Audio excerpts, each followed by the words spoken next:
Hi friends, ഇന്ന് നമുക്ക് ice cream powder വെച്ചിട്ട് എങ്ങനെയാണ് നല്ല ടേസ്റ്റായിട്ട് ഐസ്ക്രീം തയ്യാറാക്കാൻ നോക്കാം.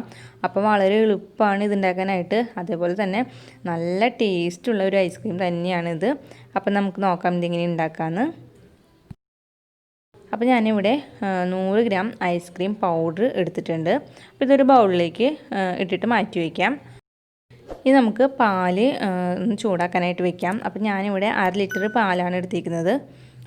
അപ്പോൾ ഈ പാലിലേക്ക് 2 ടീസ്പൂൺ പഞ്ചസാരയും കൂടിയും ഇട്ട് കൊടുത്തിട്ടാണ് അത് നമ്മൾ ചൂടാവാനായിട്ട് വെക്കേണ്ടത്. അപ്പോൾ പാലൊന്ന് ചൂടായി വരുന്നു തുടങ്ങുമ്പോൾ നമ്മൾ ഇതിൽ നിന്ന് കുറച്ച് പാലെടുത്തിട്ട് ഐസ്ക്രീം പൗഡറിൽ ഇട്ട് കൊടുത്തിട്ട് നന്നായി ഒന്ന് ഇളക്കി കൊടുക്കുക. അപ്പോൾ നമ്മൾ 100 ഗ്രാം ഐസ്ക്രീം പൗഡർ മുഴുവനായി തന്നെ എടുക്കണം. എന്നിട്ട് ഈ പാല് കുറച്ച് ഒഴിച്ച് കൊടുത്തിട്ട് കട്ടിയില്ലാതെ നന്നായി ഒന്ന് മിക്സ് ചെയ്തെടുക്കുക. നന്നായി മിക്സ് ചെയ്ത് കഴിഞ്ഞാൽ അതൊന്ന് മാറ്റി വയ്ക്കുക. അതിനുശേഷം പാല് തിളയ്ക്കുന്ന സമയത്ത് നമുക്ക് ആ മിക്സ് ഇതിലേക്ക് ഒഴിച്ച് കൊടുത്തിട്ട് നന്നായി ഒന്ന് മിക്സ് ചെയ്ത് കൊടുക്കാം. അപ്പോൾ അത് ഇതിലേക്ക് ഒഴിച്ച് കൊടുത്തു കഴിഞ്ഞാൽ നന്നായി ഇളക്കി കൊടുക്കുക. നന്നായിട്ട് ഹൈ ഫ്ലെയിമിൽ വെച്ച് തന്നെ നന്നായി ഒന്ന് ഇളക്കി കൊടുത്തു കഴിഞ്ഞാൽ പിന്നെ നമുക്ക് ഫ്ലെയിം ഓഫ് ചെയ്ത് കൊടുക്കാം. അതിനുശേഷം ഇത് നന്നായിട്ട് ചൂടാറാനായിട്ട് മാറ്റി വയ്ക്കാം. ഇത് നന്നായി ചൂടാറി കഴിഞ്ഞാൽ മാത്രം നമ്മളിത് ഫ്രിഡ്ജിലേക്ക് വയ്ക്കുക. ഫ്രീസറിലല്ല, ഫ്രിഡ്ജിൽ വയ്ക്കുക. 1 മണിക്കൂർ ഫ്രിഡ്ജിൽ വെച്ച് നന്നായി തണുക്കാനായിട്ട് വയ്ക്കുക.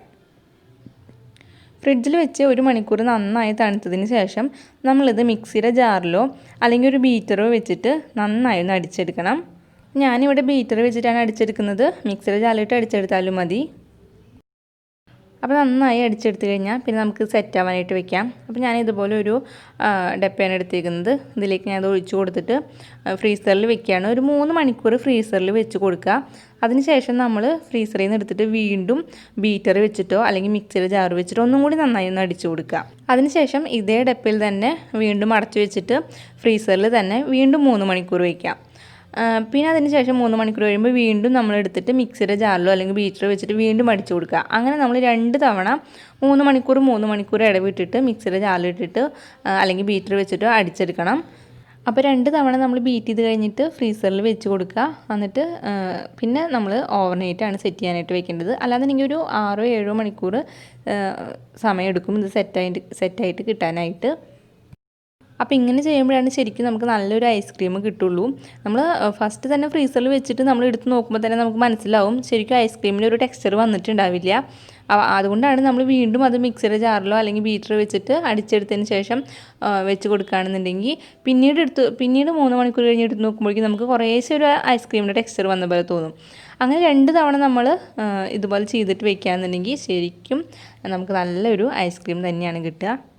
അപ്പോൾ ഇത്രയേ ഉള്ളൂ. നമുക്ക് നല്ല ടേസ്റ്റ് ആയിട്ടുള്ള ഒരു ഐസ്ക്രീം വളരെ പെട്ടെന്ന് തയ്യാറാക്കി എടുക്കാൻ പറ്റും. അപ്പോൾ നിങ്ങൾക്ക് ഈ വീഡിയോ ഇഷ്ടപ്പെട്ട ഇതുപോലെ ഒന്ന് ട്രൈ ചെയ്ത് നോക്കുക. എന്നിട്ട് നിങ്ങളുടെ അഭിപ്രായങ്ങൾ തന്നെ കമൻസ് ആയിട്ട് അറിയിക്കുക. പിന്നെ ഈ വീഡിയോ ഇഷ്ടപ്പെട്ട ലൈക്ക് ചെയ്യാനും ഷെയർ ചെയ്യാനും മറക്കരുത്.